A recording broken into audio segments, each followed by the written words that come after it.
Just as expected of my partner. Since this is a trial about the serial disappearances case, the culprit's attention will be focused on Irenaeus, leaving his home base wide open. You're right. This is our best opportunity. All right then, let's do this. I'll stall them at the Opera House and charge Marcel as the true culprit. I won't have any chance of making that charge stick, though, unless we find more evidence. It'll be up to you to make it back in time and hand the decisive evidence to me. We'll help you, just like you helped us in Linny's trial. Demoiselle, please allow us to accompany you. I'm ready. Ah, Malou, Silver, when did you two get here? We heard that you'll be leaving Poisson and figured that you might require our assistance. It's our hope that your confidence will be bolstered with the two of us by your side. Thank you so much. Then, let's make haste for Irenaeus. Paimon, Traveler, I'll see you at the Opera House. See you then! Yeah, set out for Irenaeus? We should also get going. The location has already been marked on the map, so let's head over. According to Malus's info, the synth production base is underwater. Let's go and try to find the entrance. Finally found it! Huh. So this is the entrance that leads to the synth production base. It sure doesn't seem out of the ordinary at all. Ah, you're right. An important place like this is bound to have a ton of protective measures and mechanisms. Navia's probably arguing up a storm right now to stall for us. It would appear that I must repeat my question again, Mr. Tartaglia. Do you accept the charge that you are the true culprit behind the serial disappearances case? To be perfectly honest, I don't understand your country's complicated court system, or the reason why I'm being charged with something I've never even heard of. However, I did hear that people who have been charged can choose to participate in a duel to clear their name. Is that right? In which case, as long as I accept the charge, I can have an all-out fight with that champion duelist Clorend, right? I've got to admit, that's one of the most enticing offers I've ever received. When I privately sparred with her last time, she was obviously holding back. Real disappointing. Hey! Don't you understand? You're currently the prime suspect for a major case. This isn't the place for you to be looking for fights. Oh? Sounds like the Hydro Archon wants to lecture me on the ways of the Opera House. Then why don't you duel me too? I'm the kind of student that learns best in the heat of battle. No. That's not what I meant. Alas, it would appear that communication with the defendant is going poorly, and we have made very little progress. In that case, let me explain everything from the very beginning again. The goal of this trial is to determine the culprit behind the serial disappearances case. That case had nothing to do with him! You've got the wrong man! Huh? What's going on? Why is she interjecting again? I told you it couldn't be one of the Fatui Harbingers. Miss Navia, this is the second time you've interrupted the court proceedings. I only tolerated your behavior last time because you were able to provide the court with a key eyewitness. But that was an exception rather than standard court protocol.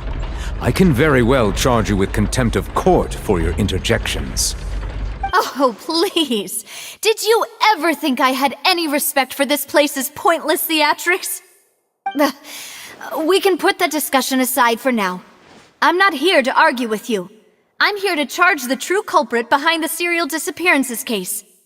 And if my charges prove true, then Tartaglia here will be proven innocent by default, correct? Oh, a young lady has charged in and offered to clear my name. How fascinating. Well, I'd gotten half bored to death by all these rules and procedures anyway, so I'll take you up on that offer. So, Your Honor, is there nothing else for me to do now? You may take a seat for now in the audience, but that doesn't mean the suspicions against you have been lifted. Now then, Miss Navia, who is the person you would like to charge instead? That person is... Marcel, the head of Confrérie of Cabrières! Huh? What confrérie? Never heard of them in my life. I've heard of them, but weren't they Spina di Rosula's sister organization? Oh, is this going to be a friends to enemies type situation? Please let me remind you, Miss Navia, that charging someone is an incredibly serious matter. Committing to the charge also means taking on the legal responsibilities associated with it.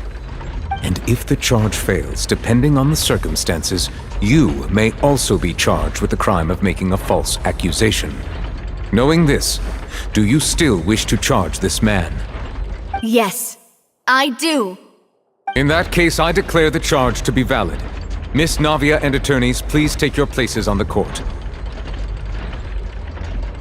Members of the guards, please contact Mr. Marcel right away so that he may stand trial. Mr. Marcel, you will not require an attorney. Is that correct? Apologies. It all just happened so quickly. I still haven't figured out what's going on. I think an attorney won't be necessary. This is probably just a misunderstanding between me and Navia. Very well. In that case, since both sides have now arrived, Miss Navia, please present your charges. I would like to take everyone back to 3 years ago, to the case of Callus the Unfaithful.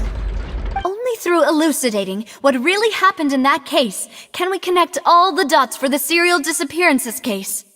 Navia, do you really think that I was the one who killed your father? Come on, why would I do that? Callus was my benefactor, and remember both you and I only ran to the scene when we heard the sound of a gun. If that's enough to make me a suspect, wouldn't that make everyone at that banquet a suspect as well?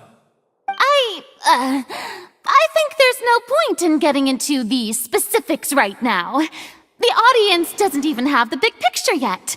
Even I'm struggling to remember some details of that case. Exactly correct, Your Honor. I must refresh everyone's memory about that case before I can explain my charge and reasoning. I see. In which case, I will recount the findings about that case as originally recorded by Maison Gardiennage.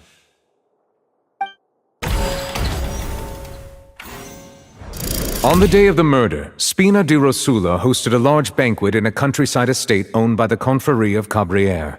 During the banquet, all attending guests heard 2 gunshots from the courtyard.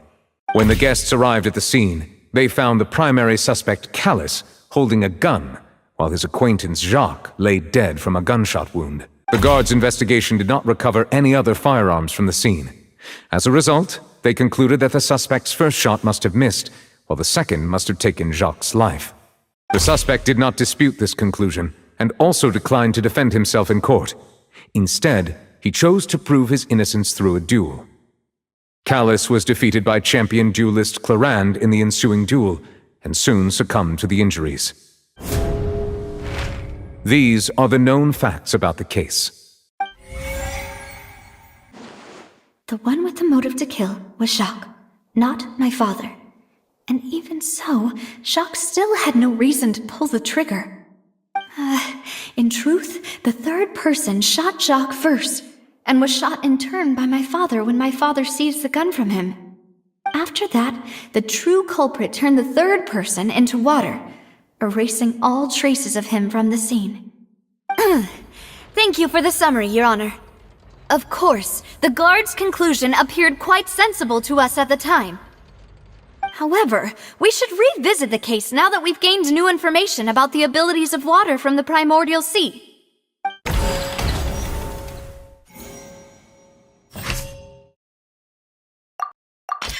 The testimony of the victim's family confirms that Jacques had thoughts of assassinating Callus when he set out for the banquet. However, in the end he reconsidered, and instead shared everything with Callus, hoping to seek the latter's protection.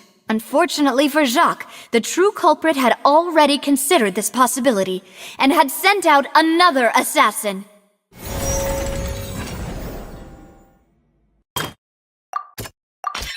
This assassin first shot Jacques, then turned to shoot Callus, only for Callus to wrestle the gun from him and kill him instead. A pile of clothing was found at the scene. The guards once believed they were used by Jacques as a costume to disguise himself. But now it is clear that the clothes were proof that there was a third person at the scene, and that they were turned into water after committing the murder. Since it was raining that day, the culprit was confident that they could use the rain to wash away all traces of their dissolved accomplice. Realizing this, the true culprit caused the hired assassin to dissolve into water, leading everyone to believe Callus was responsible for Jacques' murder. This...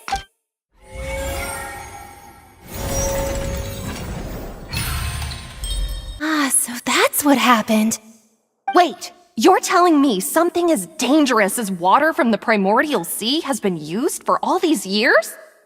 What a great theory. It also explains Callus's and Jacques' respective motives. I guess they didn't shoot each other after all. Mr. Marcel, you are the one being charged with the crime. You should provide a rebuttal if you wish to prove your innocence. But I think I agree with everything Navia just said. In fact, there was nothing in her speech that directly implicated me. Then, may I ask some questions? In my opinion, we primarily need to determine two things. One, do you have the evidence to back up your claims? I'm afraid not. At least not at this very moment. Boo! If you don't have any evidence, you should just go home! I may not have the evidence with me, but I know where I could go to collect it. If we look up the deserted clothes against a record of people who went missing around the same time, we should be able to find a match. Considering the serial disappearances case, the guards probably kept careful records of all missing persons from around that time, regardless of age or gender. That makes sense to me. Monsieur Neuvillette, I would consider this to be a reasonable investigative direction. Why do I feel like Farina's acting a little differently today? Maybe she's scared of embarrassing herself again? Alternatively, she's become more diligent after charging an innocent citizen in the last trial. My second question has to do with the ensuing duel. If the truth is indeed as you described, then why didn't Mr. Callus explain himself in court? If he had testified that a person had been dissolved, he could have at least mounted a defense. I've thought about this too, and the answer is actually pretty simple. He felt there were things that were more important to him. The dissolving power of water from the primordial sea is an important secret for the true culprit of the serial disappearances case. My father could have exposed it for all to see, but he chose to take it to the grave. At that time, Spina di Rosula was in dire straits, and his reputation had already been shattered. He had no guarantee that going forward with the truth would allow the culprit to be brought to justice. What was certain, however, was that it would paint a gigantic target on my back. Boss once told me that Demoiselle had already been selected as the next target of the serial disappearances case. What? If the secret had gotten out, the culprit would have fought an all-out war with Espina right there and then. I wouldn't have been the only one in danger.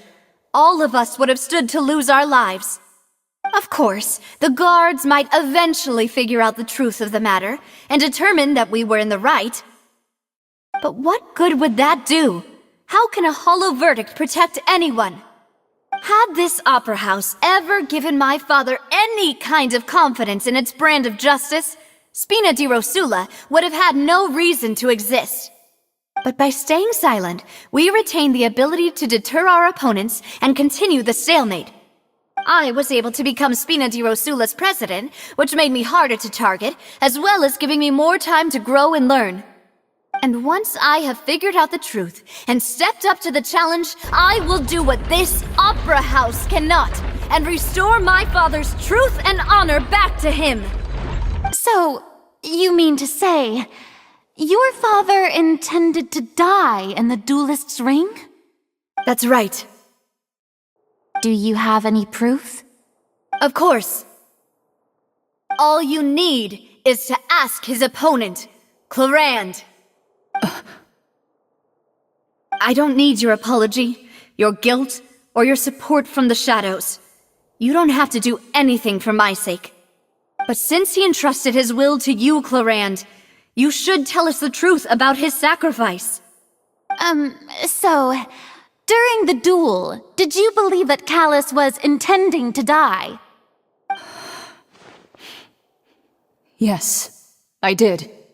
As a champion duelist, I've fought many battles and taken a countless number of dishonored lives. In my line of work, I've seen all kinds of people give their all for the faintest hope to continue living. Some were determined, others passionate, and some even manic and twisted. Just one look and I can tell if a duelist is hoping to live or if they're looking to die. I hereby swear on my name and honor as a champion duelist that Mr. Callus never intended to leave the ring alive. Since that's your testimony, I have no more questions. It appears there really are good grounds to reopen this case. I concur. However, Miss Navia, you still have not explained the link between your father's case and the serial disappearances case. Right? What she said was fascinating, but kind of beside the point. Wait, weren't they just talking about the serial disappearances case? Of course, Your Honor. The two cases are connected via a matter of timing. In my father's case, the culprit intended to kill both Jacques and Callus. As a result, they planned to act after hearing 2 gunshots. And, at the end of Linny's trial, the culprit also only dissolved the victim in front of everyone because they realized they were at risk of being identified.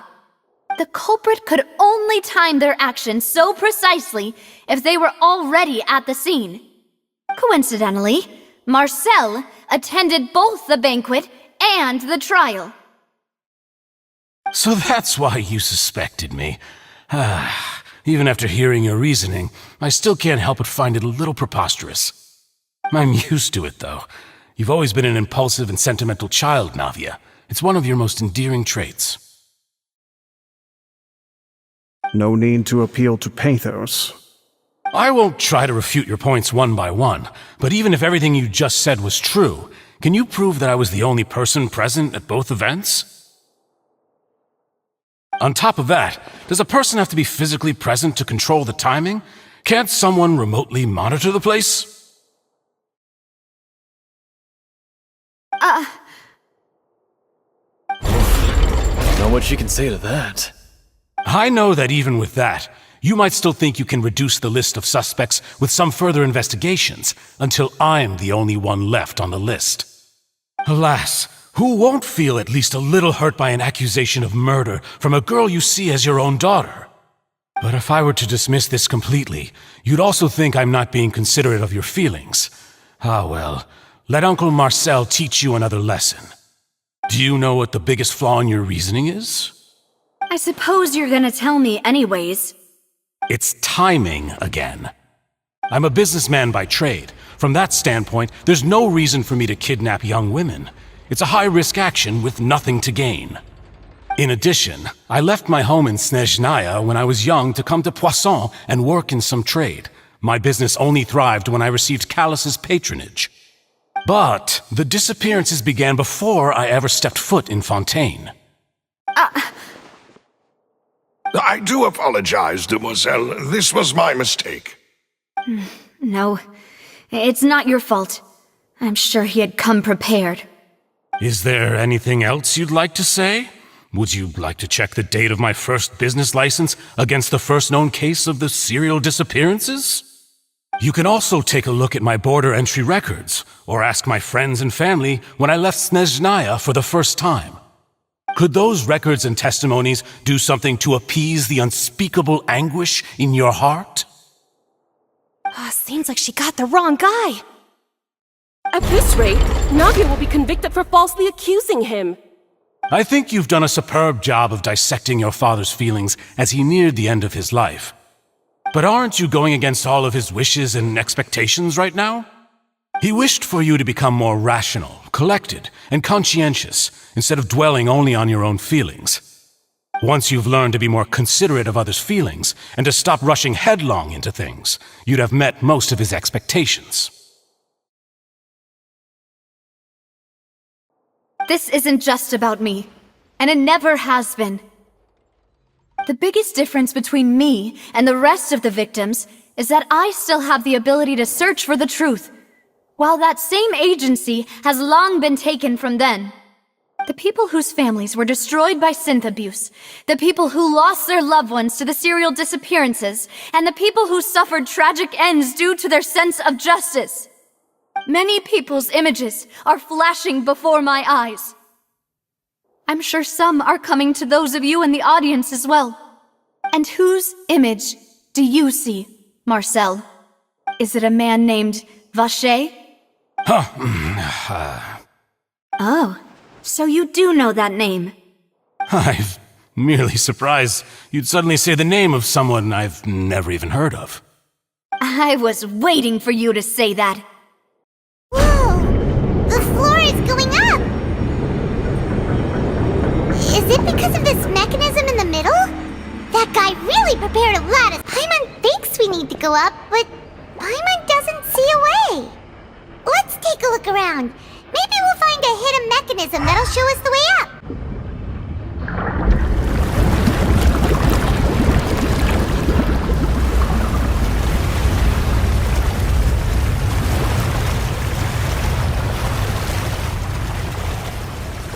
The water level is rising. Now we can swim to the top. But this is still a ways away from where we need to go.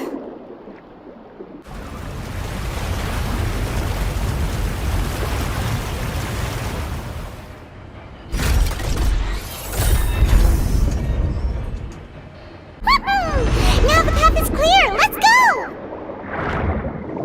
Whew. After all that, we finally made it to the innermost sanctum. Though, as expected, the mastermind isn't here. That's right. Then let's hurry up and find some evidence so we can get back to the Opera House and help Navia. What's all this? It's a bunch of really cute things. Pink accessories, a hair tie, a necklace, even a makeup box. Oh, Paimon sees it too, but why are all these cute things labeled with different girls' names? Huh? You mean the girls from the serial disappearances? They were brought here? And then they were turned into water. And all the boxes of things, these names. That means... Oh, this is terrible! Oh, look! There's an important-looking basin over here, and it's full of water! That means this is where they make all the synth! And that special water is the main ingredient!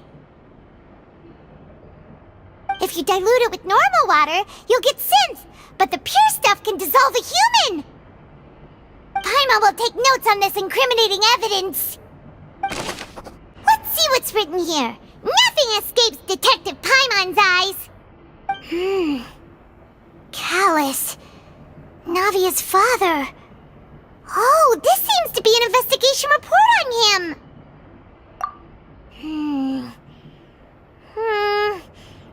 Yep, it's about finding someone to assassinate Jacques and Callus because of a lack of confidence that Jacques himself would go through with it.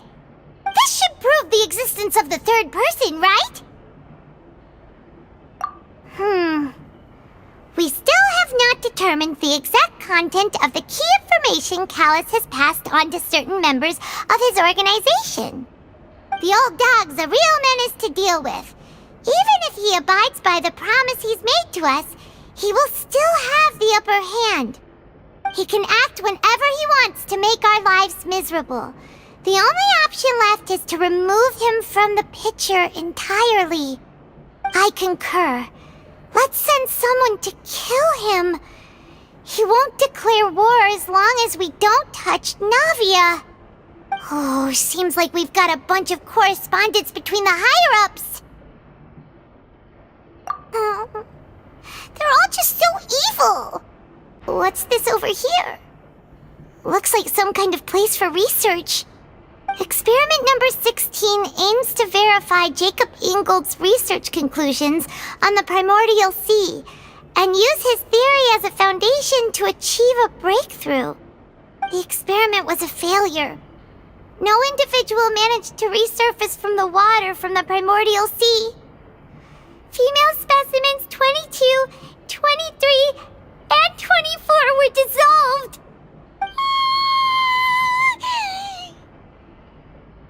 Sorry, Traveler. Paimon will try her best. It's just that Paimon's never read something so scary before. How can someone write something that terrible in such a matter-of-fact tone? You read the rest. Paimon's too scared to keep going. So that's why he did all of these experiments.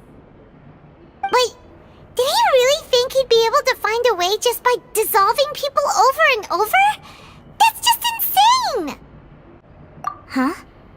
Isn't that the name you heard by the fountain? Paimon thought he was an eyewitness in the serial disappearances case. Ah, you mean Vacher is the one who did all of these... experiments? So that's it! Vacher was no victim, but personally took his lover and... No, that's not it either!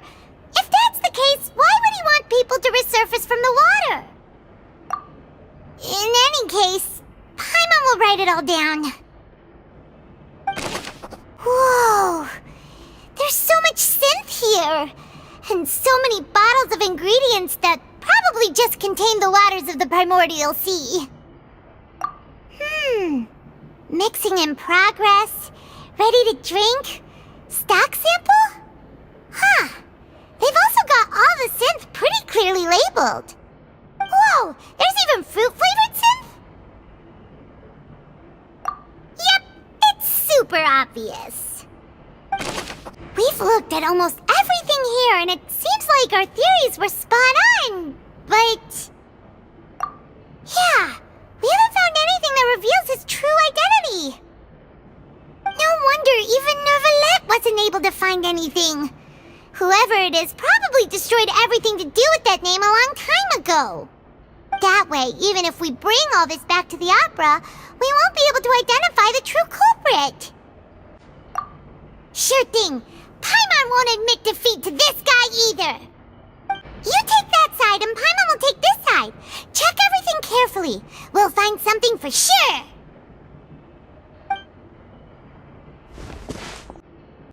Ugh. Nothing at all. And Paimon can't even find snacks either. Whoa, really? Let Paimon see.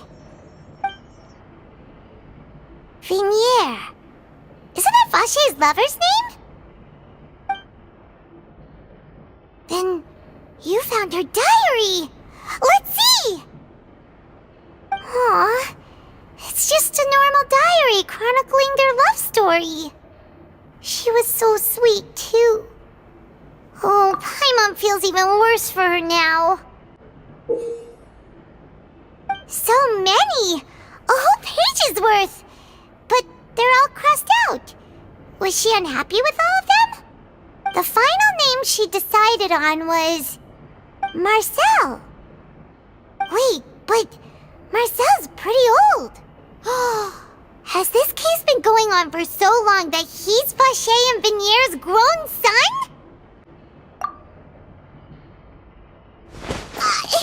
Hey! Paimon still hasn't figured it out yet. Image, do you see Marcel? Is it a man named Vacher? Oh, so you do know that name. I'm merely surprised you'd suddenly say the name of someone I've never even heard of. I was waiting for you to say that. Navia! We're back! As expected of my partner. I just knew you'd return in the nick of time. Just how often do you intend to flout the rules of this court? It's all right, Monsieur Neuvillette. Given their confidence, I expect they've found the crucial evidence.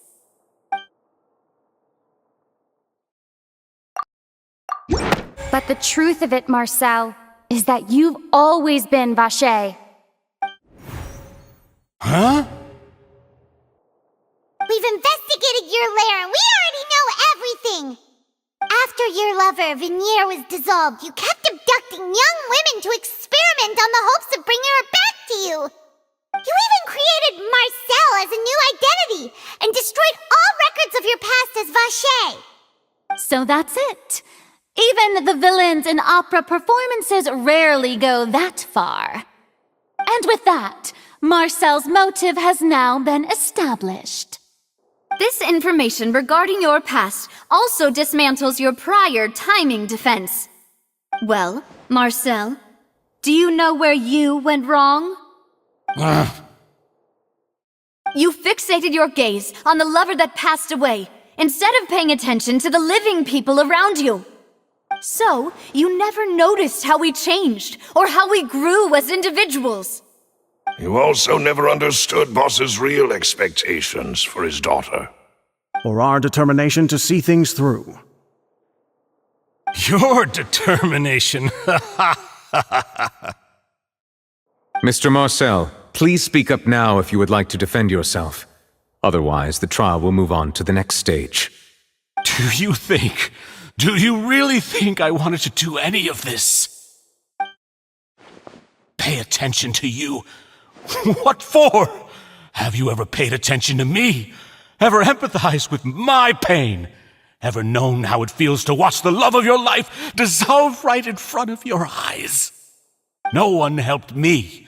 No one even believed me. All those decades ago, even the officers from the Maison Gardiennage were laughing at me. They said there's no way a human being can turn into water. So I must have gone mad from grief. Vinier's death was brushed away by all of you as if it didn't matter at all. Well, now you know, don't you?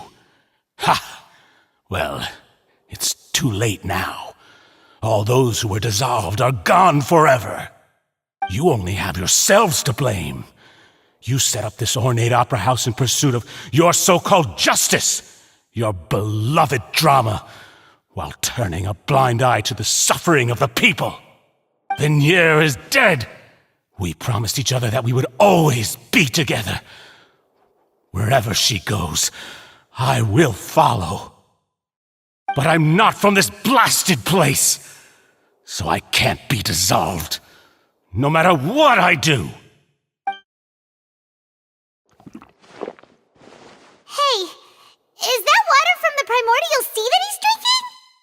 I can't dissolve! Can't dissolve! Can't dissolve! Do you all see? I can't go! I can't follow! So if I can't go where she is, what choice do I have but to try to bring her back? I did all of that, and in the end, that accursed Callus still got the better of me. I spent my entire life living on pins and needles, only to get stabbed by his idiot daughter at the very end. The suspect is exhibiting signs of mental distress. Guards, please restrain him. Don't touch me! Don't anybody come near me! I still need to save Venier. I promise. We made a promise. Venier. Venier! Please, Venier, don't think badly of me. All I want to do is fulfill our promise. At this point, the verdict of this trial is clear. With Mr. Marcel's conviction, the charges against Mr. Tartaglia no longer have any basis. Fine by me. I was in a bad mood, but after a show like that, I'm actually feeling pretty good. Traveler, please submit all the evidence you have collected to the guards, so that I might review and summarize the truth behind the serial disappearances case. The man now known as Marcel was originally named Vache, and worked as an adventurer with his partner and lover Venier. During an underwater expedition, Venier accidentally came into contact with water from the primordial sea, and was dissolved in front of Vache as a result. Vache learned of the primordial water's existence through the work of others, and began to kidnap young women for research, with the goal of discovering a method to restore Venier back to life. To cover his tracks, he invented the new alias of Marcel, and began to operate a business in Poisson. During the course of his research, Vacher discovered that a diluted concoction of water from the primordial sea can induce feelings of euphoria, and began to manufacture and market synth. However, as he accumulated wealth to fund his continued research and expanded the scope, he came into conflict with Spina di Rosula. After exchanging blows with Spina di Rosula for many years, Vacher decided to assassinate their president Callus at a banquet. Although the assassination did not go as Vacher expected, he was able to turn Callus into the murder suspect by dissolving the assassin he sent to the scene. And just recently, Vacher attempted to frame Linny as the culprit of the serial disappearances case, using a similar method. However, his attempt to frame Linny failed, and the power of water from the primordial sea became public knowledge. This case also exposed enough of Vacher's machinations that he was eventually successfully charged in court. Thus concludes the enigmatic history of the serial disappearances case, with the truth revealed to all.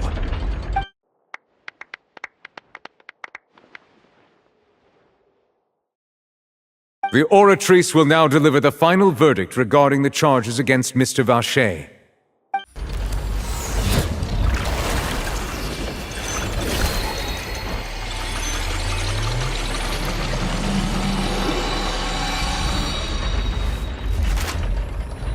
According to the judgment of the Oratrice Mécanique d'Analyse Cardinale, Mr. Vacher is guilty.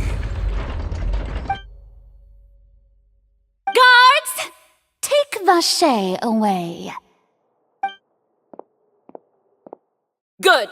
It's what he deserves. With that, the serial disappearances case is over now. We really just witnessed history.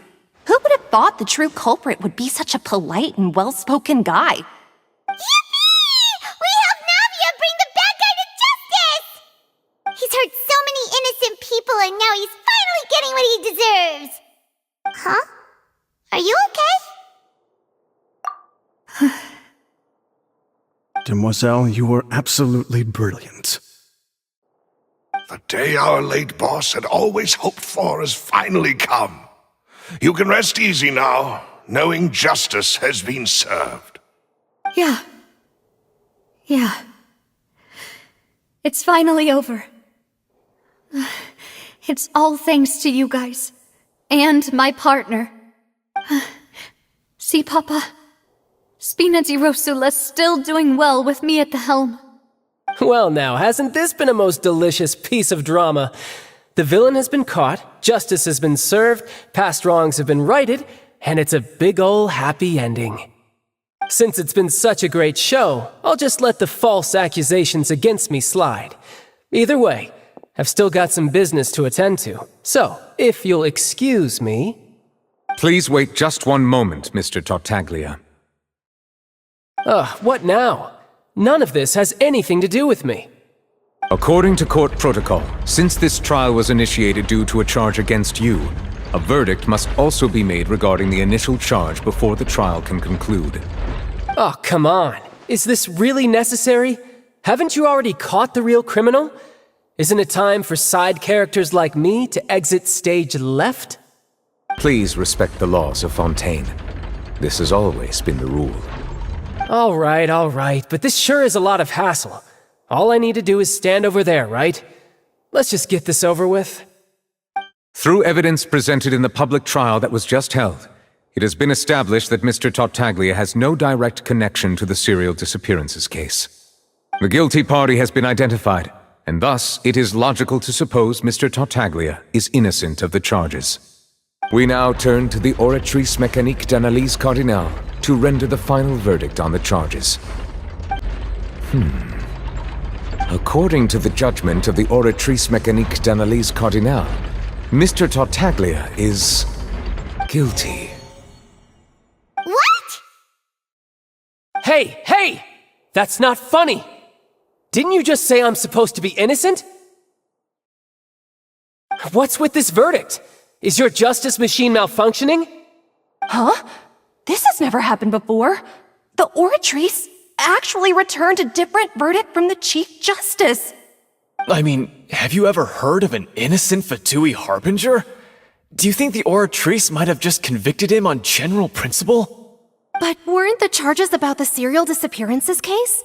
No matter what else he's guilty of, it shouldn't affect the verdict in this case, right? The judgment of the Oratrice Mécanique d'Analyse Cardinal is, by law, the final verdict of the court. We must accept the guilty verdict. Guards, please take the suspect into custody per court protocol.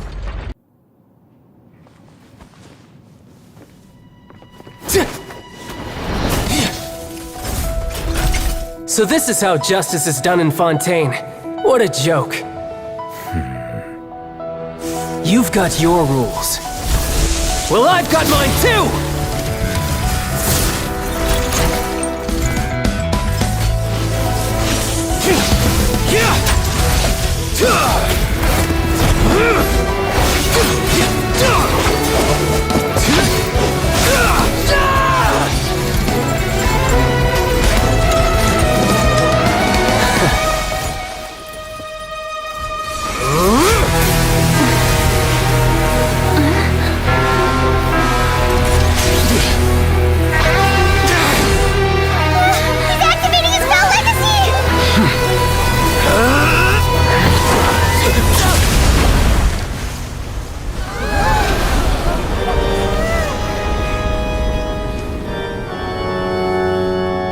I am sorry.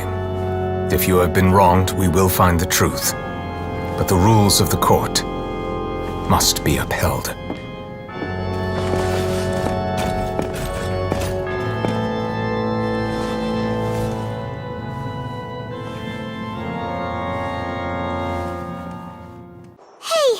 Monsieur Nouvelette, what's going on?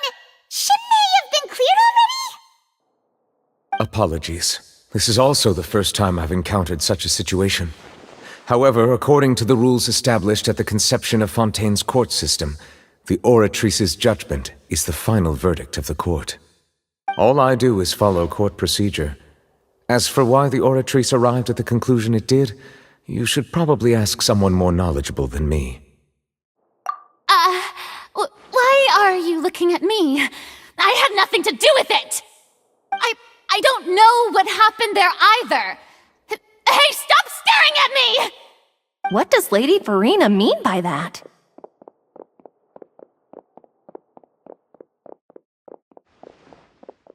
She says she has no idea either? But that's impossible. Didn't she create the Oratrice herself?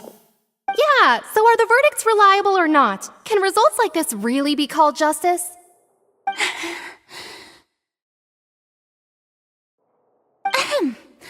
My dearest citizens, did you really think we'd allow an incorrect verdict to be handed out in this court? Did you really believe that the judgment could be mistaken or be the result of some sort of random mishap? Don't tell me you thought even I had been blindsided by the Oratrice's result. But the way she looked just now, it was pretty obvious she had no idea what was going on. However, given the state of things, I shall give you an explanation. Everything that just took place, including my supposed shock and bafflement, was a part of an elaborate performance, with every action meant to stir up drama and excitement. And, of course, for every performance there is a script. Everything has unfolded exactly as I expected from the very beginning. As the embodiment of the very concept of justice, the Oratrice shall never render an arbitrary judgment! If you thought Child had nothing to do with the serial disappearances case, it is only because you've been blinded by the superficial appearance of innocence. Everything he's done, not to mention the danger he poses, are beyond ordinary comprehension and completely unforgivable! All shall be revealed in time. You will come to understand my noble intentions as well as the absolute correctness of the oratrice's verdict.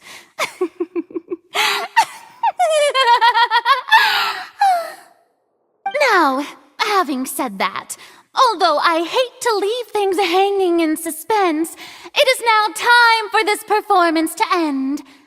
As the lead actress, I shall be the first to take my leave. Toodaloo! So she chose to make her escape after all, did she? So you're saying we shouldn't put much stock into what she just said? She probably just put on that performance to save face. As for the truth, it's unlikely that she actually has any idea.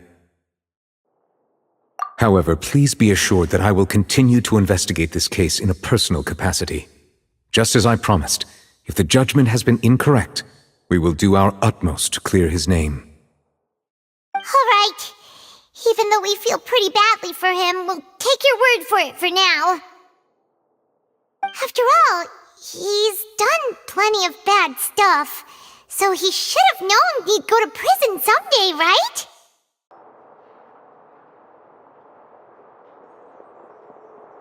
Hey, what are you doing? Quick, stop him! Traveler! Hey! Traveler! Marcel! What are you doing over here? Stop resisting arrest! Cease, or we'll add another charge to the list! No, wait! I just want to ask the Traveler something. I'm not looking to run away. Please, just let me ask this one small thing. Go on. Thank you. I was being led away when I finally realized something. Where did you first hear the name Vacher? I erased all records of that name. So, unless... Are you still trying to prove your innocence? Give it up. You've already been convicted. Really? You did? You're sure? You met her? But how could that be? How did you manage to do it? The Fountain of Lucine? Then she's been so close to me all along. And I just never... Please give me a chance to talk to her again. Just let the Traveler take me to the fountain to see her one last time. This is the last request I'll ever make in my life. You can do whatever you want to me afterwards. I don't care.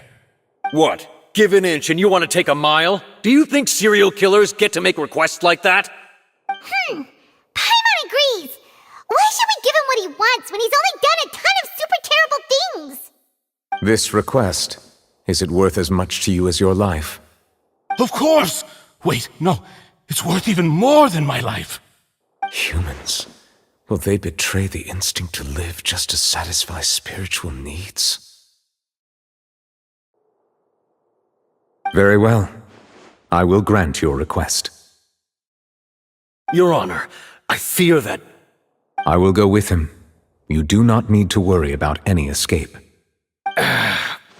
In that case, I shall leave him in your most capable hands, Chief Justice.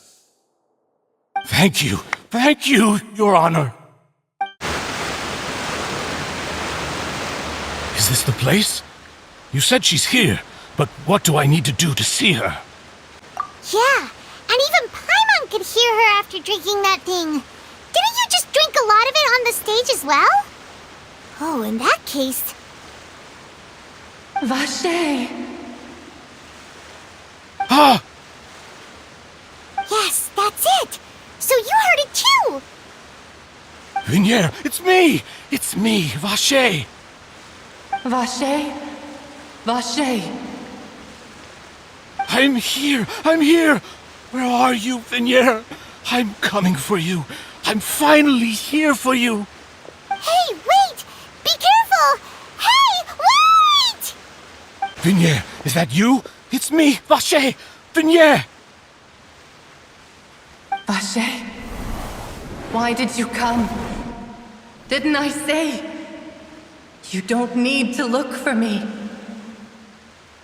You look a lot older than I remember. How long has it been?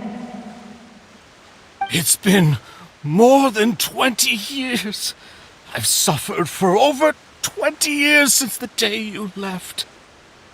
All this time, only the thought of bringing you back has kept me alive. Nothing else mattered to me. I must be dreaming. Who would have thought I'd get the chance to tell you all of my feelings like this? Vignier, you are my everything. I really don't know how I could live without you. But Vacher, if you ask me, this world would be better off without you. What are you saying? If not for you, I would have finished my law degree and probably become a top-tier attorney one day. If not for you, I would have continued to pursue my love of the arts, and my works would have been displayed in the Palais Mermonia itself. If not for you, I would at least have been able to take care of my mother. And she would not have grown old and died alone, with nothing but the tears on her cheeks. It's all because of your selfishness, Vacher. It's all because of you. You... Wait, you are not Vignier. Who are you? You're right. I am not Vignier. I am the sacrifices. Every woman who died by your hand, as our bodies dissolved, our consciousnesses flowed back to the primordial sea. Our thoughts circulated endlessly within the primordial sea, and we were no longer individuals, but we became one, just as streams of water come together in the sea. I'm Cressy. I'm Lemonie. I'm Azine. The only one I am not is Vignier. Why? But then, where is Vignier? She doesn't want to see you anymore. Every tendril of her consciousness is avoiding you. This is what you get for your selfishness. Your selfishness robbed us of our lives and our futures. You said time and time again that you'd do any and everything for her. But did you ever consider whether she'd want to see you do the things that you did? If she would despise you for what you became?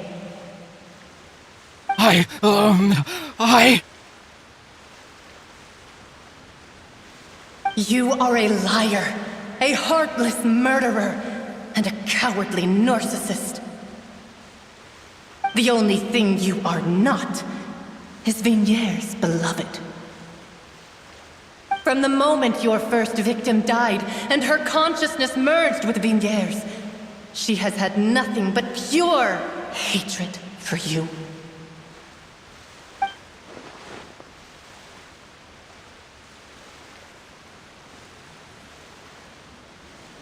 No! Yeah! She can't hate me. Let me see her. Please! Have mercy! You still don't understand. When I said don't look for me, that came from the real Vignier. She really doesn't want to see you anymore. But on top of that, she also said that because it's her final drop of pity for you. She said that because she knew that if you did come here, we will show no mercy to you. Vacher. Vacher? Vacher. Vacher! Vacher. Vacher! Drown.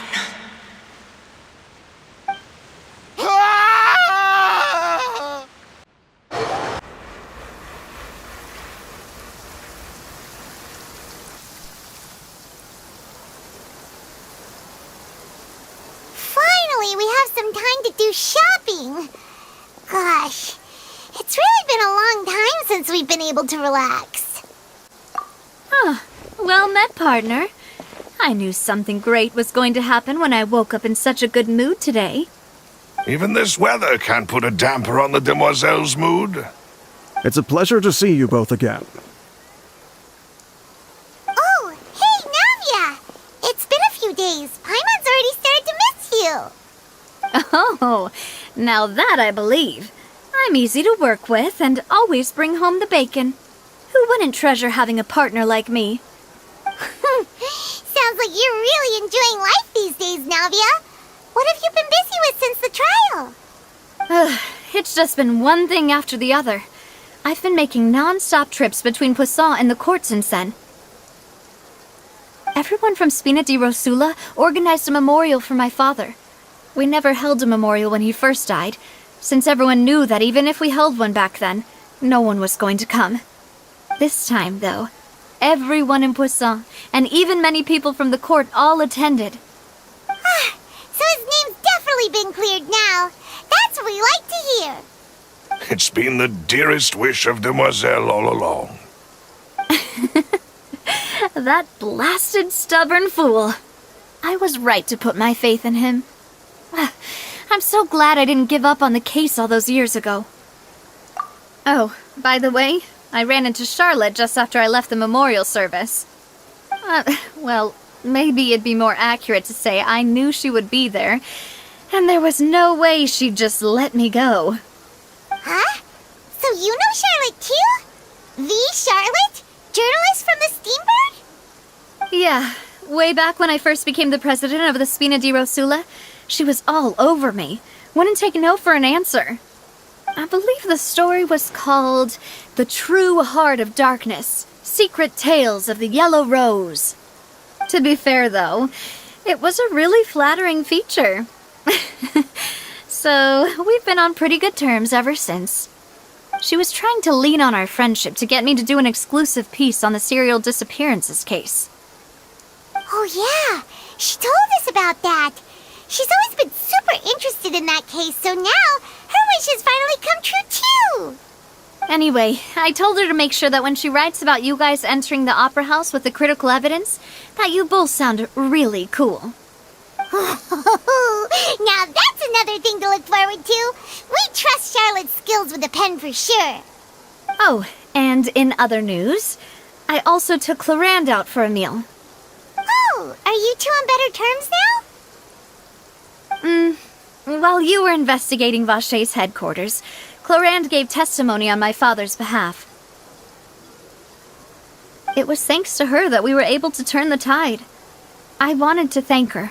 I mean, there's also no point in being awkward all the time, so we took the chance to reconcile with each other. Oh, that's great. Paimon also thought Clarande wasn't actually a bad person. It's always good to have more friends. Anyway, now that the case has finally been solved, perhaps it will slowly begin to fade from the public consciousness. Oh, actually, there's still one last thing I need to do. What is it? I should pay a visit to my father's grave and tell him the truth of what happened, as well as how it all ended. And on top of that, just how much people still look up to him to this day. That includes me, too. Miss Navia. Indeed. We want to go too. We also think Callus is a really admirable person. Sure thing. I'd like you two to share the moment with me. After all, without you, there might not have been such a positive ending. And in that case, everyone, let's be off. Considering the recent weather, we'll be lucky if we can reach Poisson before dark. Yeah, you're right. It's been raining non-stop for a few days now. This is where my father's grave is. To be perfectly honest, even I haven't been back here for a long time. Huh? There's someone there already. Wait. That figure. It can't be... Isn't that Nervalette? Why would the Chief Justice be here? Huh? Navia?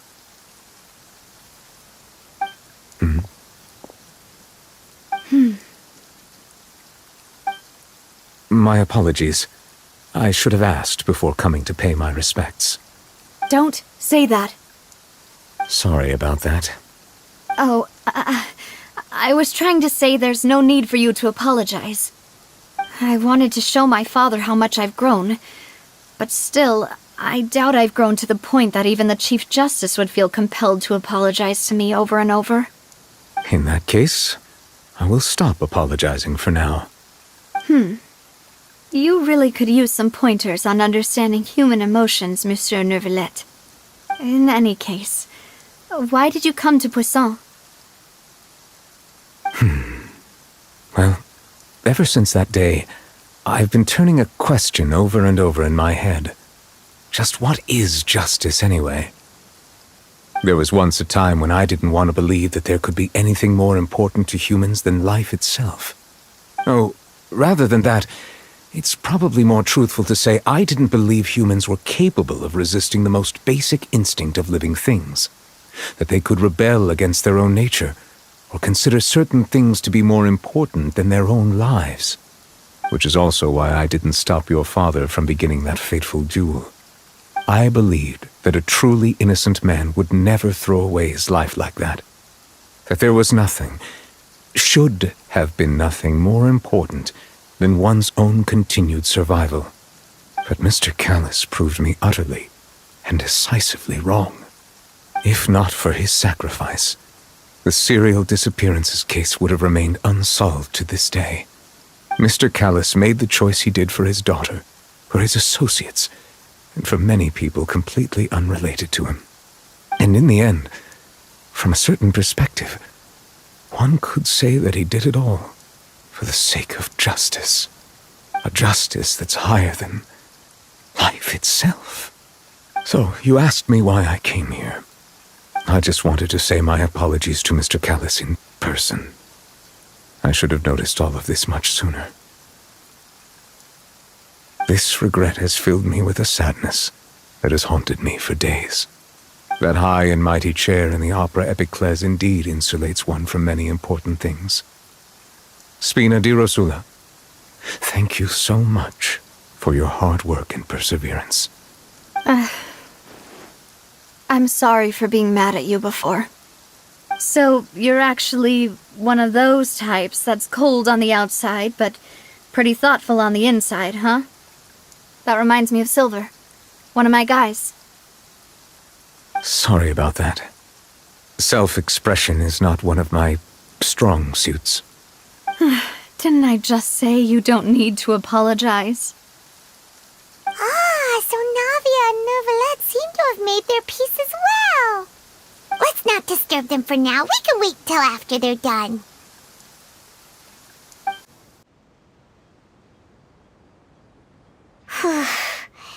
Paimon's never paid respects at someone's grave before. Did Paimon do anything rude there? Huh? Oh, Paimon didn't know that was a thing. But Paimon doesn't know what she would do if she can't fly. Oh no. Paimon hopes Miss Navia won't be too mad. Anyway, Neuvillette is still standing around there. It's not often that we can catch him alone like this, so why don't we go talk to him for a bit? If we can't talk to Lady Farina, we can at least talk to him, right? Oh, it's you two. Did Miss Navia invite you to come pay your respects to her father? Mm-hmm. We ran into Navia on the streets today, so we just followed her here. I see. Then is there something that I can help you with? Well, it's pretty hard to run into you like this, since you're usually super busy. So we figured we could try to ask you a few questions, if that's okay. Please feel free. Though outsiders, you helped us solve one of the greatest mysteries in Fontaine, and it would be my pleasure to return the favor. So, at court, the bad guys referred to that special water as water from the primordial sea, but what is it really? Truthfully, that name is already quite accurate. I can only surmise that Vacher and his ilk only learned of its nature and existence after extensive research. There used to be a special sea on the surface of this planet. The nature of its seawater was rather different from that of the sea we know today. Most of Tevat's life forms were first born in that special sea. You could say it nurtured much of the life on this planet. Huh. So it really was where everything began. It makes sense to call it primordial then. But today, the primordial sea no longer exists on the planet's surface. What Vache discovered must have been some kind of special case, or a remnant from a truly ancient age. Huh. So that's how it is. Oh, you really know everything, Monsieur Neuvillette. But if that's the case, then why would people, at least people from Fontaine, dissolve in that kind of water? Indeed. Why would the primordial sea, which was known to engender and nurture life, suddenly reverse itself and devour life instead? To be frank, that also doesn't match my understanding of this world and its laws. There must still be some unknown secrets around the people of this land. Is there anything else you'd like to ask me about? That the sea levels will rise and everyone will be dissolved in water, leaving Farina crying alone on her throne, but the sins of the people will be finally washed away for good. Does that appropriately summarize the version you've heard? That's right! It was Linny that told us back then. And that about covers all the main points. Yes, up to the present, I think we reached a point where we have no choice but to confront this prophecy directly. Rumors have it that this prophecy is rooted in the last words the former Hydro Archon left to the world before she passed away. A prophecy? Of the former Hydro Archon? Wow. This is the first time that we've ever heard of it. 2 parts of the prophecy have already proven correct. The rising sea levels and the ability of the people of Fontaine to be dissolved. We should be more vigilant and stay on the watch for further signs. Speaking of the prophecy, Farina has also always taken it quite seriously. Indeed, she has been collecting information and intelligence from across Tevat for this purpose. If the rumors were true, then perhaps this prophecy is the conundrum left to Farina by her predecessor. But with Farina being the way she is, can we really trust her to solve it? Is there anything else you'd like to ask me about? My apologies. My investigation has still not reached its conclusion. However, I still believe the judgment of the Oratrice was not rendered arbitrarily. Huh? But you also said you thought he was innocent. For many years, I have been quite aware that the Oratrice does not simply mechanically repeat the verdict that I give on each case. As a divinely created mechanism, the people's unified faith in the concept of justice is integrated into it. Not only can it produce the incredible power of indemnitium, but it likely also possesses other traits, such as self-awareness. Which is all to say, I have been prepared for a situation like this for a long time. Huh. So when Linny told us that he heard a human voice from the room where the Oratrice's core is stored... I was not aware such a thing had occurred. Perhaps that could serve to prove my conjecture. I will add that to the list of items to investigate. In any case, I am inclined to believe that the Oratrice does have a methodology all its own. We just do not have enough information. Based on Farina's reaction, I doubt even she had any idea what was going on. She managed to bluff her way through it, though, with her time-tested twin tricks of bravado and drama. While we do intend to get to the bottom of this, for now, we regret to say that the Fatui Harbinger will just have to bide his time in the fortress of Meripede. If we did incorrectly convict him of crimes he did not commit, we will most certainly compensate him to the fullest extent allowed by the law. If you ask Paimon, the only compensation he'll want is a no-holds-barred fight with you. Is there anything else you'd like to ask me about? Your sibling, another blonde-haired traveler. I'm sorry, but I've never seen anyone who matches that description. If he ever stepped foot in Fontaine, I'm sure he followed our laws to the letter, and had no reason to appear on the stage of the opera Epicles.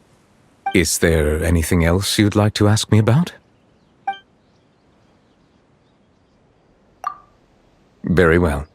It was my honor to provide you with what answers I could. I very much enjoyed conversing with you. It will soon be time for me to leave this blissful tranquility behind and return to Palais Memonia. You really are super busy, Monsieur Neuvillette. Paimon thought you only came here to pay your respects today because you had the day off. Crime and villainy do not have the day off, and so justice must work around the clock as well. This is merely the nature of a justice's work. All right. You've got a point. Huh? Paimon just noticed that the rain has stopped. You know, we've been walking around for a while now. Why don't we go back to the Spina di Rosula base in the court of Fontaine and have a rest? Navia said something about having a place ready for us there, didn't she? Come on, let's go! Yep, here's the room, and it's empty and waiting for us as promised. Navia is such a good person. Now that the serial disappearances case has been solved, no one's going to come after us for anything. Even without Silver standing guard, we can just completely relax. Why don't we stay and rest up here for a while? Even machines in Fontaine need to stop and recharge now and then. Oh, come on! This place isn't that bad. Besides, how often do we get to stay in an actual base? Oh, fine. Remember that detective story Paimon read before? Well, the author is about to release a new book, so Paimon wanted to buy it as soon as it came out and have a quiet place to read it. Yippee! Then it's agreed. Come on, let's get some sleep. We'll need to be up first thing in the morning to get in line and buy a copy.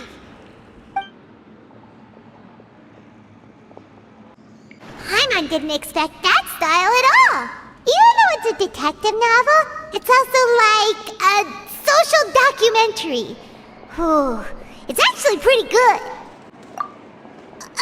No! Paimon just spends a bit more time sleeping than you, that's all. Excuse me, but do you know if the Traveler and Paimon are lodging here?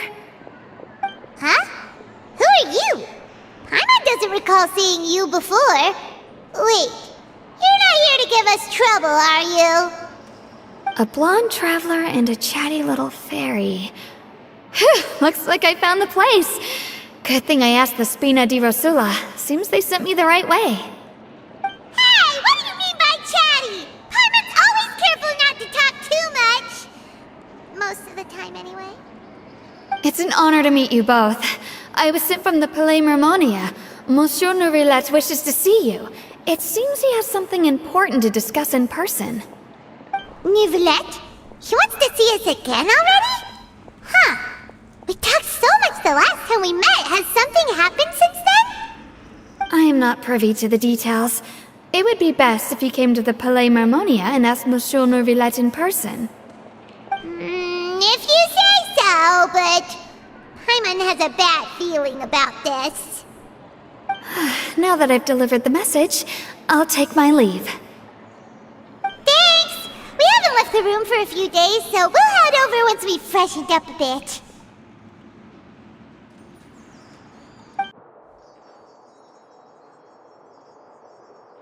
Neuvillette! We're here! Did you want to see us about something? Huh? Why were you just standing there? You daydreaming or thinking something over? Yes, I did send someone to fetch you. But as for what I'd like to discuss next, well, I still have some reservations. Given that we've already made the trip here, you should just tell us. Bet you need us to help you with something, right? I do indeed have something I'd like to ask you to do. However, you should wait until after I tell you the details, then decide for yourselves whether you'd like to help or not. The situation is this. If I'm understanding you correctly, the Snezhnayan harbinger known as the Knave has essentially requested a diplomatic meeting with you, correct? I heard that she was originally from Fontaine, but for her to suddenly arrive here and abruptly request such a meeting like this, I sincerely advise you to refuse her invitation outright.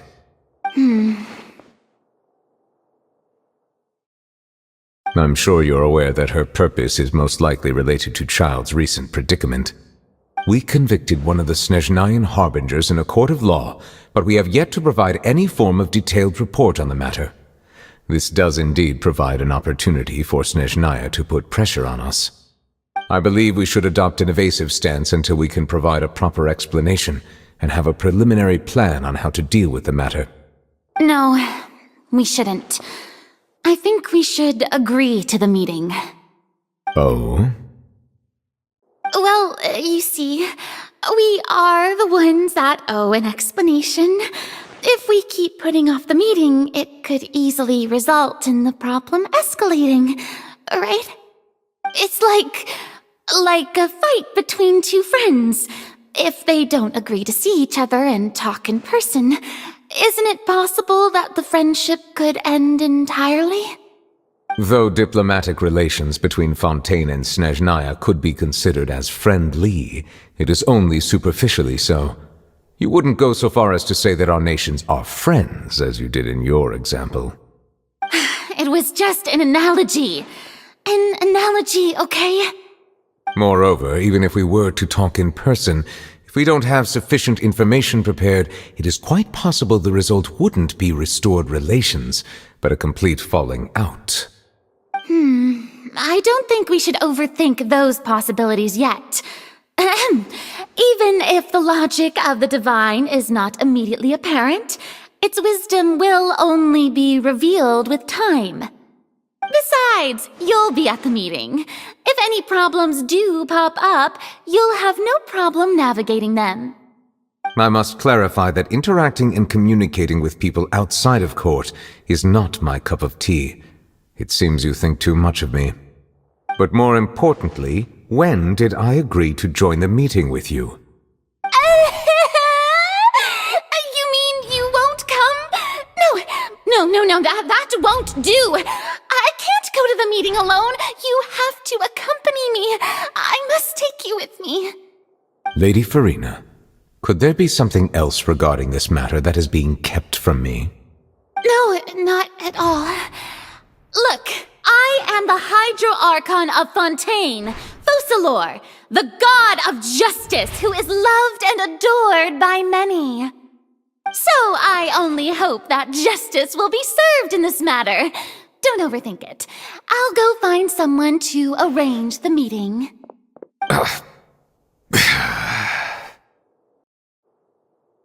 Though it could officially be considered a diplomatic conference, I prefer to see our meeting today as an ordinary tea party. I assume you see it the same way, Miss Farina?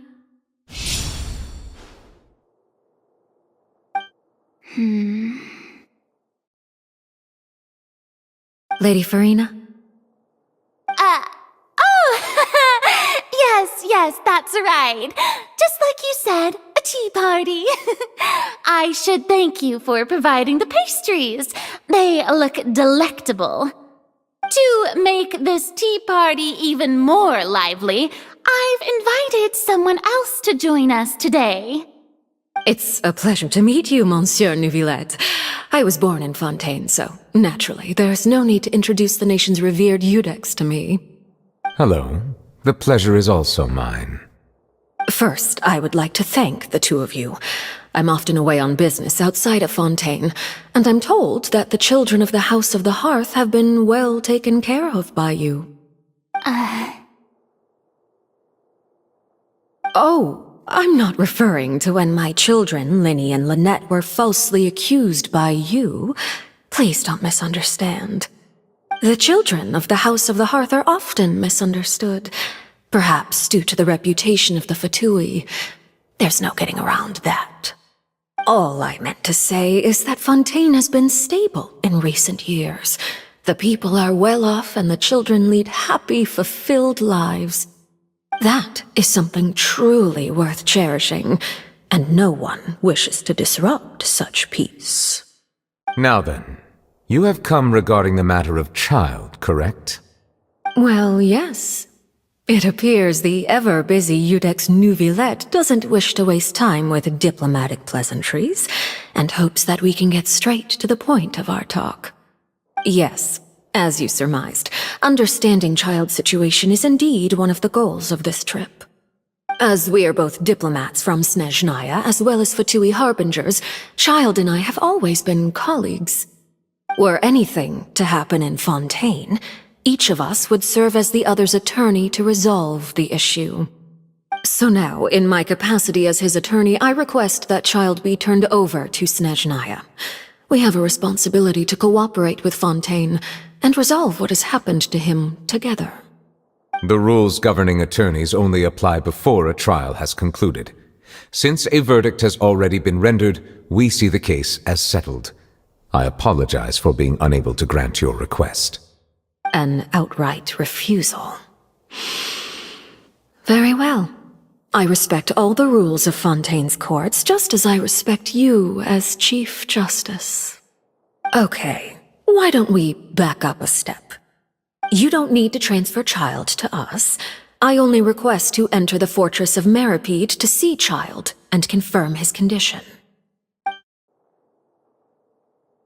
It's not like you couldn't even manage to fulfill a simple request like that. Right, Miss Farina? About that. The fortress of Meripede has always been completely autonomous. Even we have no authority to interfere there, and diplomatic issues do not suffice as an excuse. However, if you absolutely must confirm the situation of the Harbinger, I have a proposal. The knave showed up already? Well, Linny did say that Father will be returning soon.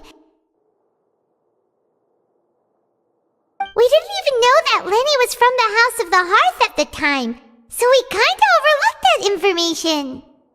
Yes, thank you for your kind advice. I'm well aware of the situation. I also noticed that Lady Farina acts a little odd and unnatural whenever I bring up matters related to the knave. Could the knave be threatening Lady Farina or something? If that were the case, then why wouldn't Lady Farina inform me? And what means could the knave possibly have to twist the arm of an Archon? So maybe that's not very likely. Even though Farina can act a little weird at times, she's still an Archon. In reality, this problem is even more thorny than it appears. According to reports from the fortress of Meripede, Child recently disappeared under mysterious circumstances. The details are still unclear. We cannot rule out an escape, but there have also been no reports of him outside of the fortress of Meripede.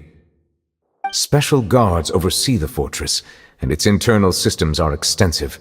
Combined with the special characteristics of the surrounding terrain, an escape should not be possible. I suspect that there's something else behind Child's disappearance. I was only willing to share this information with you because you are friends of Child, and it is my duty to see justice done. So this is what you wanted to see us about before. Yes. I would like you to go to the fortress of Meripede and investigate Child's disappearance. This was my proposal during our meeting with the knave. Rather than allowing her to intervene, I offered to send someone to find out about Child's situation and report back to her in detail. The knave did not seem satisfied by my proposal, but she still agreed to go along with it for the time being. Her words were, "We will talk more once we have that report." So that means we bought ourselves some time. Firstly, you're already acquainted with Child. Your eyes may discern relevant details there that others would miss. And secondly, is the consideration of the unique nature of the fortress of Meripede. Isn't it just Fontaine's prison? I would not define it so crudely. The fortress of Meripede is not affiliated with the court system of Fontaine on paper. It has always existed as an autonomous entity. Early in Fontaine's history, criminals were punished with exile, not imprisonment. Even today, sentences against convicted criminals still include exile, just as before. The fortress of Meripede may seem like a prison, but it should in fact be regarded as a gathering place for exiles. All we do is dispatch guards to keep watch and help maintain security, but we have no right to get involved with any other matters. Although I do have a personal relationship with the administrator there, neither myself nor the courts have the right to be directly involved with the investigation, no matter how serious the grounds. Oh, Paimon gets it now. That's why you need us to conduct our own investigation as a third party, right? Correct. I will arrange false charges against you so that you may secretly investigate inside the fortress during your detention. This will save us a lot of unnecessary trouble. So, are you two willing to accept my proposal? Yeah, no matter how you look at it, it seems we're the best choice. Alright, we hereby accept this difficult task. Reluctantly. You two have my sincere thanks. This matter is of critical importance to Fontaine's current situation. Also, I hope that both of you can keep this operation a secret. We will rendezvous at the Fortress of Meropede's entrance on Irenaeus once you've prepared yourselves. I will arrange for someone to take you inside. Prepared ourselves? Is there something we need to prepare? Perhaps you could enjoy a good meal and have a nice bath. I'm afraid that living conditions inside the fortress are nothing like those on the outside world. Oh, right! Even though we'll be there on trumped-up charges, we'll be in prison for real. On second thought, is it too late to back out? Please do not worry. Since you are sacrificing both your time and quality of life for the sake of delivering this report, you will be compensated according to the highest standards permitted to legal staff, regardless of the outcome. Now that's more like it! Come on, traveler, let's go eat the best meal we can find! We'll eat so much that we won't need to eat another meal for a whole month! You're a treat! Are you leaving now? In that case, please take this cake as a token of my personal gratitude. Paimon will have that, and that! Oh, and one of those too! No Fontaine, thank you! That cake was pretty good. But as soon as Paimon remembered that we were about to go to prison, Paimon's stomach suddenly became completely empty! Now that Paimon thinks about it, we've always been super careful ever since we arrived in Fontaine. Just to avoid breaking any strange laws here. But here we are, about to willingly send ourselves off to the Fortress of Meropede. Maybe this is what they call fate. Let's just try our best to investigate everything quickly once we get there. Paimon doesn't want to stay in prison too long.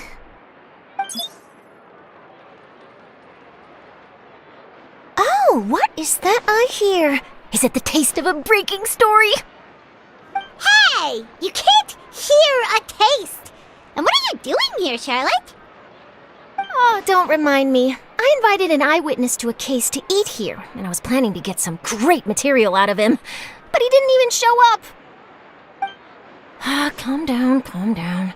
This is nothing new. As a journalist, you should be used to this by now. As long as you can score some juicy tidbits from the traveler, you might still be able to recover the cost of the meal. You know we can still hear you, Charlotte. Never mind. It's nothing. I just heard you mention the Fortress of Meropede. You didn't commit a crime, did you? Please tell me all about it. No way! We would never! We're just going there to...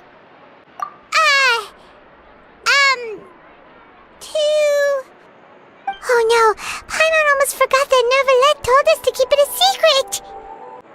Huh? You're being arrested for that?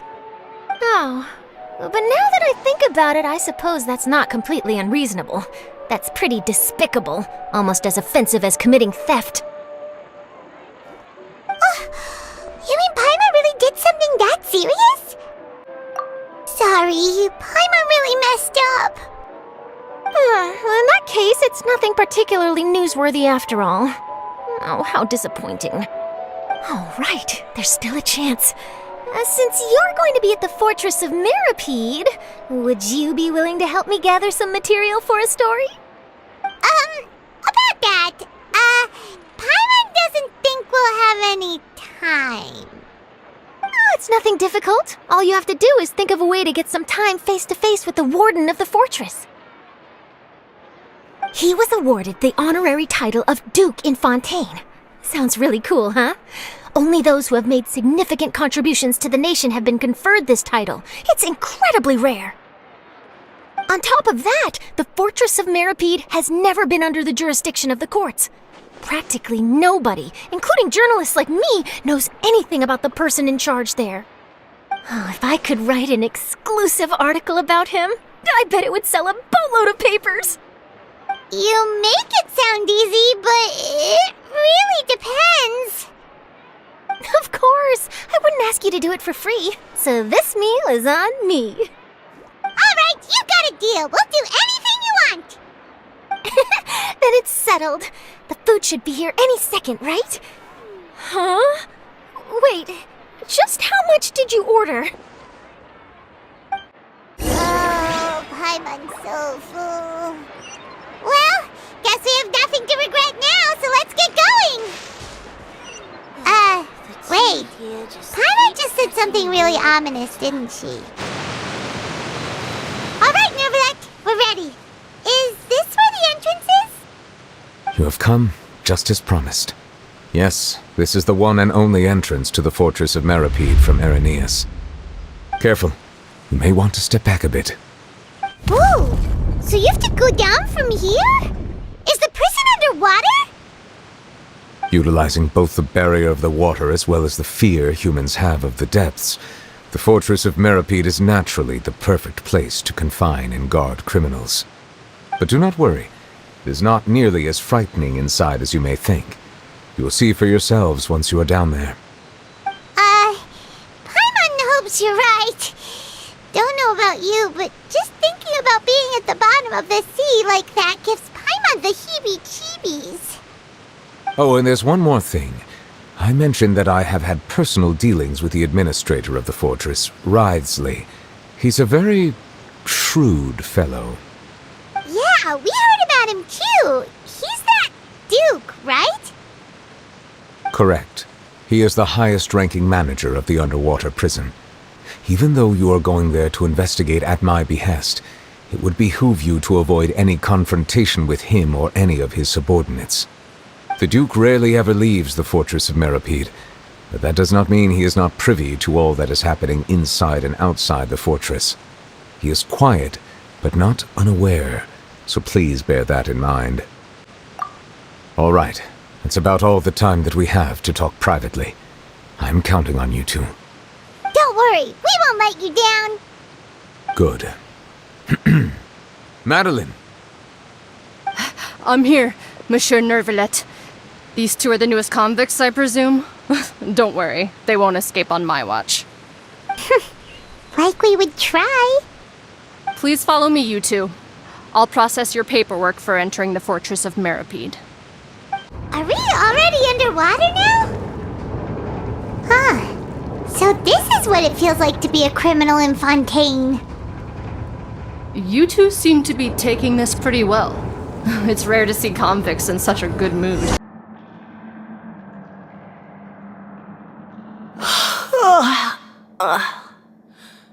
Oh, it's you, Madeline. Why'd they make you make the trip down here today? Monsieur Nervalet personally requested I escort these two convicts. I suppose he was concerned others might not be up to the task. Well now, aren't you the lucky one?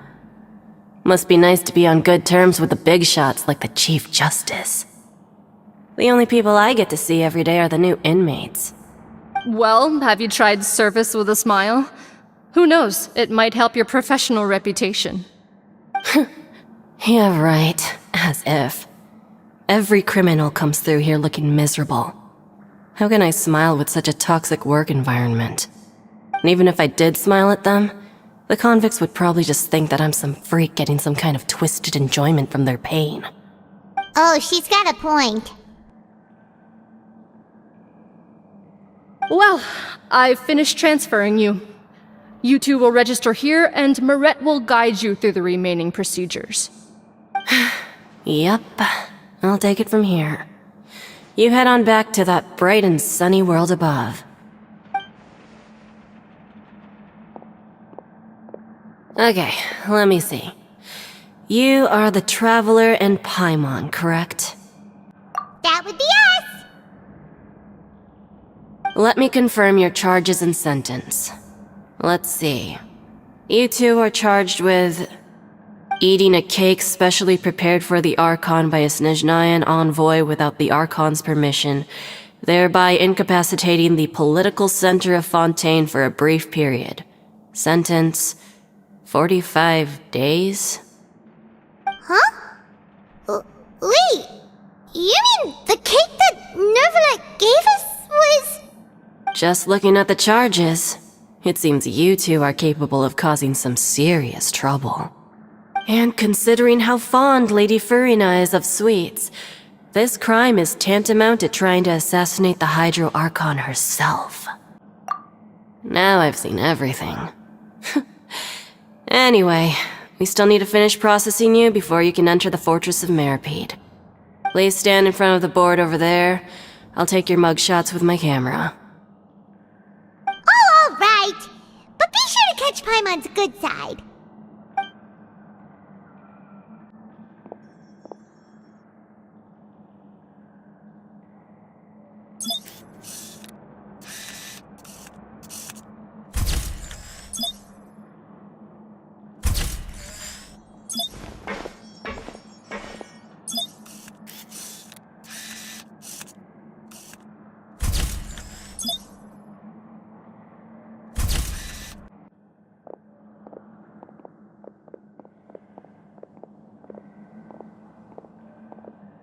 And we're done. Thank you for your cooperation. Next, someone will be along to guide you inside the fortress. Please be sure to cherish this opportunity for rebirth. Huh? Rebirth? Isn't that a little much? We're only gonna be here for 45 days! You two are the new inmates, right? Follow me. Oh, okay! Paimon is Paimon and this is the Traveler! Save it. Not like I'll remember your names. Move it.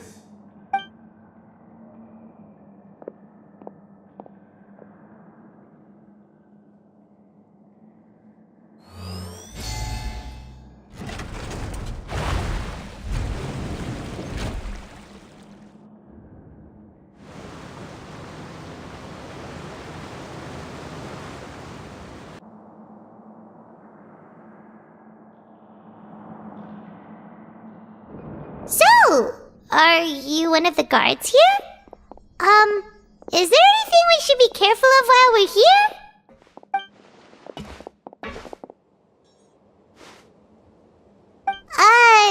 Did Paimon already ask something she wasn't supposed to? Why should I tell you anything? What's in it for me? This is exactly why I can't stand you fish. I wouldn't even be doing this if it weren't for the credit coupons. Credit coupons? Alright, seeing as you're not the annoying kind that's getting dragged in here crying and blubbering, I guess I can tell you a few things. But next time, it'll cost you some coupons. Mora means nothing here. Here, we use credit coupons. Coupons can get you almost anything in the Fortress of Meripede. Desires? Fulfilled. You want power? No problem. Coupons can even change fate itself. So, credit coupons are a currency that can only be used here? It's not as simple as that. Like Moret said, everyone gets a chance at rebirth. No matter how much money or power you had before, it means nothing once you set foot inside the Fortress of Meripede. You have to start over and earn your coupons. Everyone starts from the same place, and you have a chance at a new, less terrible life. I guess that's the real purpose of the coupons. They symbolize true fairness and true justice. And this is also exactly why so many criminals choose not to return to the outside world, even after they've served their sentence. Oh, so that's what the Fortress of Meripede is like. Huh. Paimon was under the impression that it'd be more like a prison. It certainly ain't all sunshine and roses here, but it's also not the worst place to be. You'd better take a good look at the scenery now. It'll be the last chance you get for a while. After being away from the sunlight for so long, even the terrifying depths of the sea start to feel like home. It just stops feeling oppressive, you know? Oh, I'm actually an inmate like you two. Welcoming newcomers is a job I've picked up to earn some extra coupons.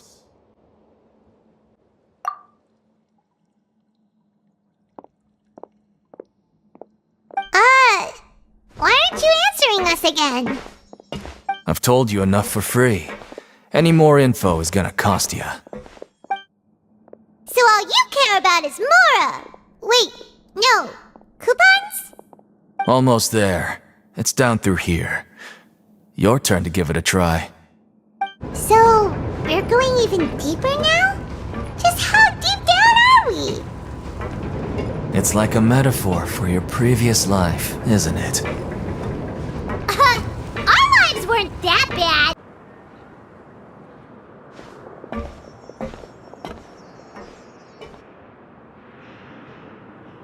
So this is the actual entrance to the Fortress of Meribed? Huh. It looks like there are other new arrivals, too. Oh, they sure don't look happy. Maybe we look too relaxed for fresh convicts. Oh, right. We're on someone else's territory now. We need to think of a good way to act like criminals to get by. If we're discovered, even Nervalet might not be able to rescue us. Hey! Don't scare Paimon! Oh, Paimon's not ready for all this! Look, I don't really know you, and I have no idea what kind of crime you committed, but... You wouldn't have happened to anger someone important, did you? Someone important? Paimon doesn't think so. Wait, why are you suddenly trying to talk to us now? Now's not the time to worry about that. Anyway, it's over there, so... You just go on over there by yourselves. I've done my job, so... Good luck. What was that all about? Wait a second. Are there usually so many Gardermechs around here? They're already onto us? Prisoners numbers 7459 and 7560. Welcome. Oh, no need to be anxious. These Gardermechs aren't here to attack you. In fact, they're here as your honor guard. When I heard that you were friends of Monsieur Nervalet, I had the Gardermechs come and wait in formation. Wait! You know about our connection with Nervalet? The seafloor isn't as cut off from the world as you might imagine.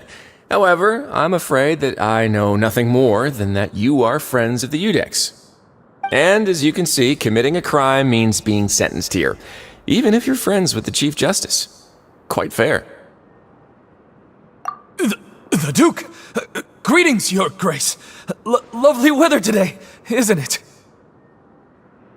Oh, greetings, my good fellow. Well, I'm willing to imagine that the weather is as good outside the sea as you say it is. How great it would have been if only the Fortress of Meribed had been built on the coast, huh? It would have been so convenient to enjoy a nice chat in the sunshine. My profuse apologies.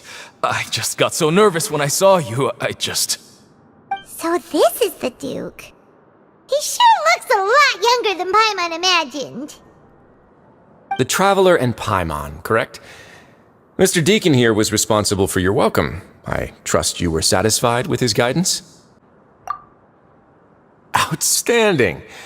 Well, Deacon, I recall we discussed fate during our last work meeting, I believe that fate will reward all those who take every aspect of their work in life seriously.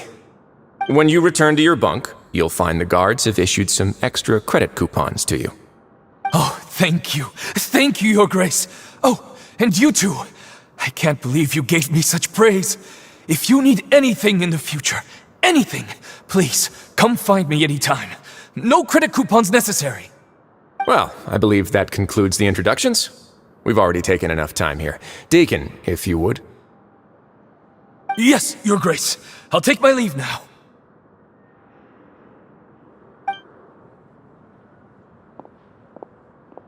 Please, follow me. To make you feel more welcome, I'll show you around the various facilities of the Fortress of Meripede. I hope it'll help you adjust to life here. He's going to personally give us a cure? No wonder Charlotte's so interested in him. He's one of those mysterious types. Alright, let's keep up with him.